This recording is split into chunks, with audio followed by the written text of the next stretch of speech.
Hello दोस्तों, मैं आज आप लोगों को इंडियन सब कॉन्टिनेंट की एक ऐसे राज्य की कहानी बताने जा रहे हूँ जो इंडिया में सबसे पुराना रजवाड़ों में से एक माना जाता है। आप में से शायद इस राज्य के बारे में बहुत ही कम लोगों ने सुना होगा, क्योंकि इस राज्य की कहानी ना हमें सुनने को मिलता है या हमें इसे किताबों में पढ़ने को मिलता है। तो दोस्तों, आज हम आपको त्रिपुरा के बारे में बताएंगे। त्रिपुरा को जनरली 14 देवताओं की घर या राज्य बोला जाता है। त्रिपुरा का प्रमुख इतिहास राजमाला में लिखा और प्रलिखित किया गया है। राजमाला के द्वारा हमें ये पता चलता है कि त्रिपुरा को कुल मिलाकर 184 राजाओं ने शासन किया था। इस दौरान जब 1947 में ब्रिटिशों ने इंडिया को छोड़ के चला गया और बहुत ही सारे रजवाड़ा भी उसी साथ इंडिपेंडेंस हो गया।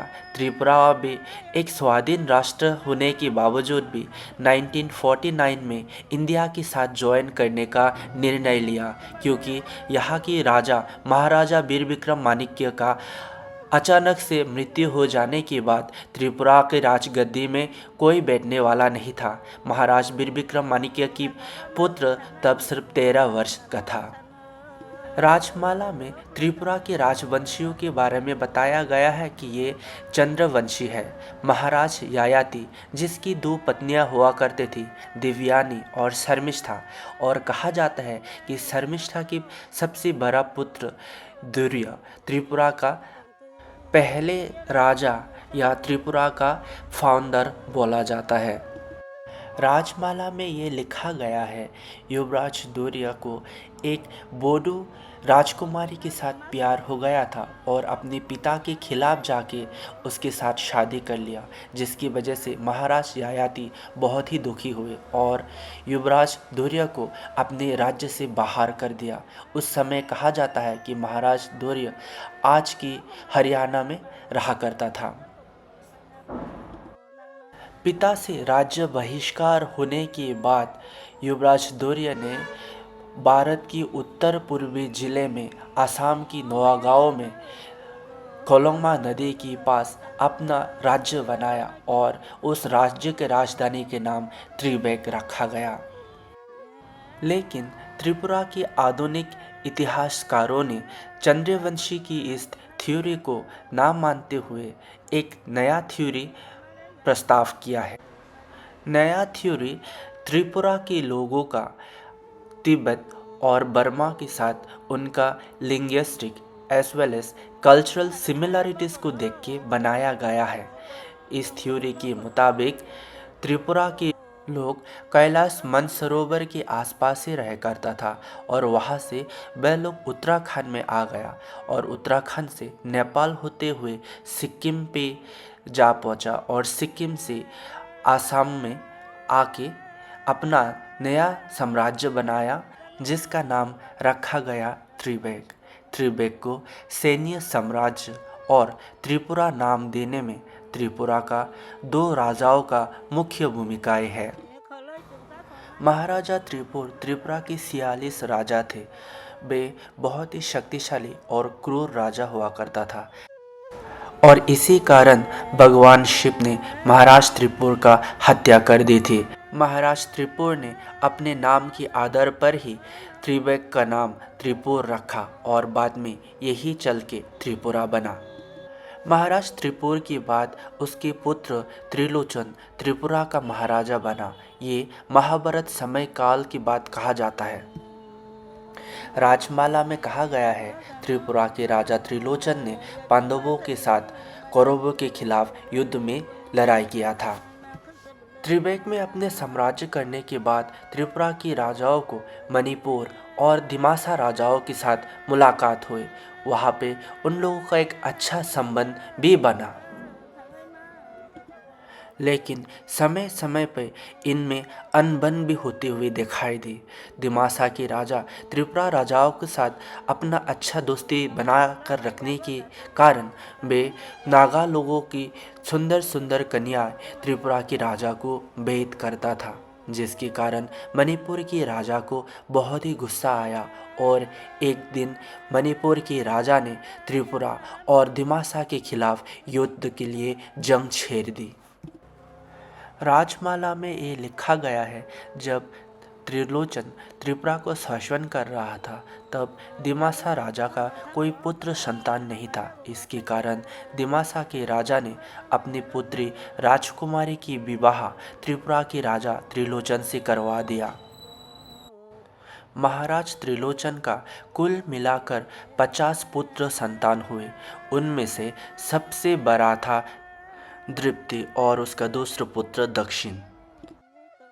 पुत्र संतान न होने के कारण दिमासा के राजा अपने मृत्यु से पहले अपने पोता युवराज दृप्ति को दिमासा के राजा बना दिया और महाराजा दक्षिण दीमापुर में ही रह गए।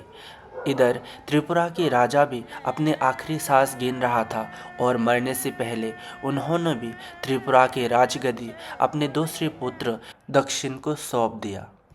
महाराजा त्रिलोचन का बड़ा बेटा और दिमासा का राजा दृप्ति ये बात बिल्कुल भी स्वीकार नहीं कर पाया, क्योंकि त्रिपुरा के राजगद्दी के नियम ही राजा की मृत्यु के बाद उसके सबसे बड़ा बेटा को ही मिलना चाहिए और दृप्ति त्रिपुरा के सबसे बड़े राजकुमार होने के कारण वह यही मानता था कि त्रिपुरा के राजगद्दी भी उसको ही मिलना चाहिए।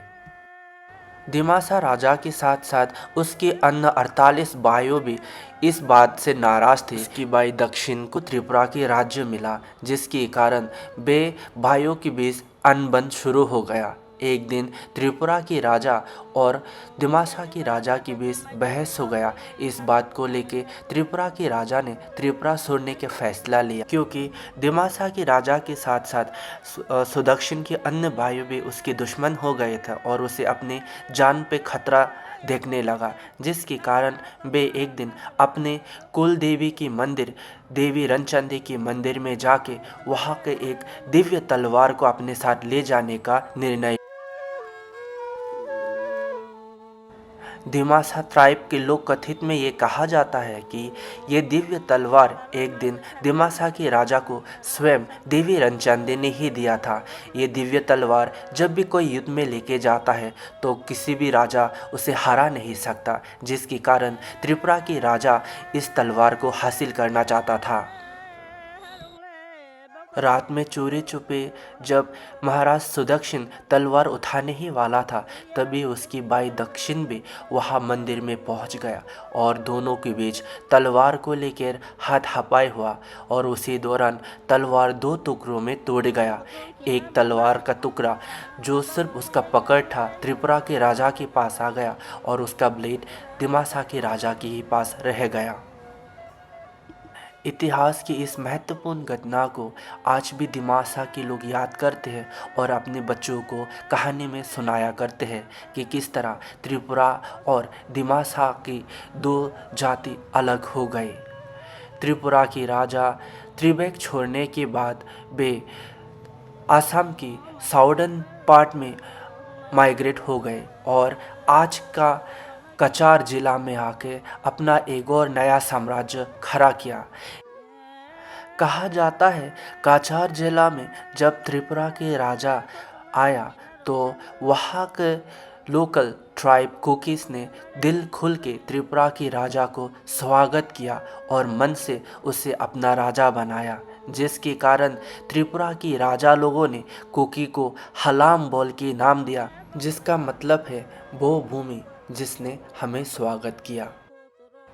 हलम संप्रदाय का इस तरह त्रिपुरा के राजा को दिल से स्वागत करने की वजह से ये भी कहा जाता है जब भी हलाम ट्राइब का सरदार त्रिपुरा के राजा को टैक्स देने आता है तब त्रिपुरा के राजा अपना कुर्सी से उतर के हलाम के राजा को अपने सिंहासन में बैठाता है, ताकि इस दिन को याद किया जाए कि किस तरह से हलाम ने त्रिपुरा के राजा को अपने दिल से लगा के अपने धरती में स्वागत किया था। त्रिपुरा के राजा ने अपना नया साम्राज्य काचार जिला में बनाया। उसी दौरान दिमासा के राजा दृप्ति को बहुत ही दुख हुआ कि उसकी भाई ने किस तरह से अपना देश छोड़ के अपने भाइयों से बिछड़ गया। इसके कारण एक दिन दिमासा के राजा ने अपने अन्य भाइयों से त्रिपुरा का राजा का हालचाल जानने के लिए चाचर में उसके भाइयों को कुछ सैनिकों के साथ भेज दिया। लेकिन त्रिपुरा के राजा को ये लगा कि दिमासा की राजा दृप्ति त्रिपुरा का नया राज्य का सैनिकों का बल और यहाँ की सुरक्षा को देखने के लिए ही उसने अपने बाकी भाइयों को त्रिपुरा भेजा है, ताकि वो लोग वापस जाके दिमासा के राजा को त्रिपुरा की सैनिकों के बारे में बता सके और किस तरह से त्रिपुरा में आक्रमण कर सके। त्रिपुरा के राजा को इस बात की चिंता थी कि दिमासा के राजा चाचर में हमला ना कर दे। इसके कारण वे चाचर भी छोड़ दिया और आज की त्रिपुरा यानी कैलाशहर जिला में आके पहुंच गया, जहां पे उन लोगों ने अपना एक नया साम्राज्य खड़ा किया। त्रिपुरा की इतिहास का नया दौर जो नौगांव से चाचर और चाचर से कैलाशहर तक आके पहुंचा, यहाँ से शुरू होता है त्रिपुरा साम्राज्य का गठन और धीरे धीरे त्रिपुरा के साम्राज्य अपने आकार रूप लेने लगता है। कैलाशहर में बहुत सारे ऐसे राजाएं भी आए जिसने बहुत सारे महत्वपूर्ण भूमिकाएं निभाए हैं त्रिपुरा की हिस्ट्री में। उनमें से सबसे महत्वपूर्ण है उनाकुती को बनाना, जहाँ पे भगवान शिव का आकृति और बहुत सारी देवी और देवताओं की आकृति बनाया गया है। ये उसी काल में बनाया गया था जब त्रिपुरा की राजा लोग उनाकुती में शासन करता था। ये लगभग 1 शताब्दी से 5 या 6 शताब्दी तक उनाकुती बनकर तैयार हुए थे, जिसका अभी भी प्रॉपर साइंटिफिक डाटा नहीं है। दोस्तों, आगे की वीडियो में मैं आप लोगों को किस तरह कैलाशहर से उदयपुर और उदयपुर से अगरतला तक त्रिपुरा का राजाओं ने सफ़र किया है, इसके बारे में भी बताएंगे। और आगे की वीडियो में हम आपको फोकलोर भी त्रिपुरा की सुनाएंगे। तो मेरे चैनल को सब्सक्राइब एंड लाइक ज़रूर कीजिएगा। Thank you.